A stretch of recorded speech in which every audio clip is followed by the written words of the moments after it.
Je veux témoigner. Ah, Quand même. quand même, quand même. Faut que nous arrêtions de faire.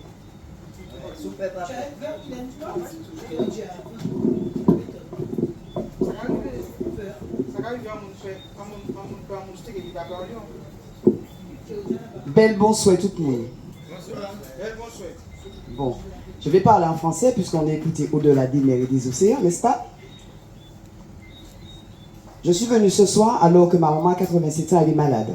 Elle est couchée depuis une semaine.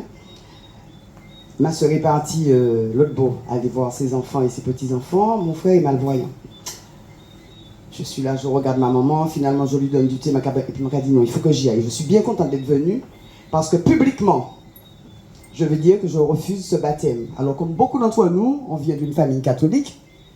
Donc baptisé, je suis baptisé à l'église. Tu ne peux pas dire non à tes parents, tu vas à l'église. Jusqu'à ce que tu te... Et puis je vais à l'église, mais je ne comprends... Rien ne me parle d'ailleurs à l'église. Rien ne me parle, mais alors pas du tout. Jésus, je ne ressens pas ce truc qui doit descendre, cette énergie qui doit descendre sur toi. Je n'ai jamais ressenti ça. D'accord? D'ailleurs, en étant un petit peu plus grande, j'allais à l'église parce qu'il fallait continuer à aller à l'église, on n'avait pas le choix. Mais surtout parce qu'il y avait le cinéma après. Par contre, ta maman te demandait de retenir ce que le prêtre avait dit. Donc... J'allais, j'écoute un peu 2-3 paroles et puis on était content parce que après j'allais au cinéma, les copains, les copines, c'était plus ça. J'ai essayé d'autres religions pour comprendre. Je n'ai toujours pas eu cet apaisement. Donc j'étais en quête de vérité. Et quand j'ai vu les premières images, par exemple du vaudou, je n'ai jamais été choquée. Au contraire, ça m'a parlé et ça m'a toujours parlé. Je me dis ah ouais, ça me ressemble. Ça c'est Bagaynou qui l'a. Très jeune, hein. Et puis, cheminant, chemin faisant, comme beaucoup d'entre nous, on rencontre des personnes, on fait sa propre analyse et on se dit effectivement, ça ne va pas. Donc je remercie la famille de Kiki pour ces premières funérailles qui m'ont parlé. J'ai envoyé la vidéo tout de suite à mon fils qui est là-bas, il a 37 ans.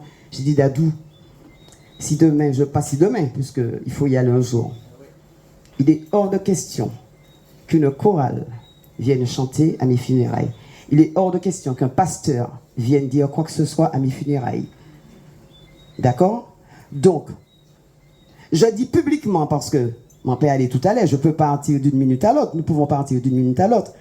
Je l'ai dit à mes enfants, j'ai 2 garçons, un de 31 un de 37 ans, mais je le dis publiquement parce que si jamais ils oublient, au moins, ce sera dit publiquement et tout le monde saura que Kéoudja a dit, je veux des funérailles kamites comme votre papa.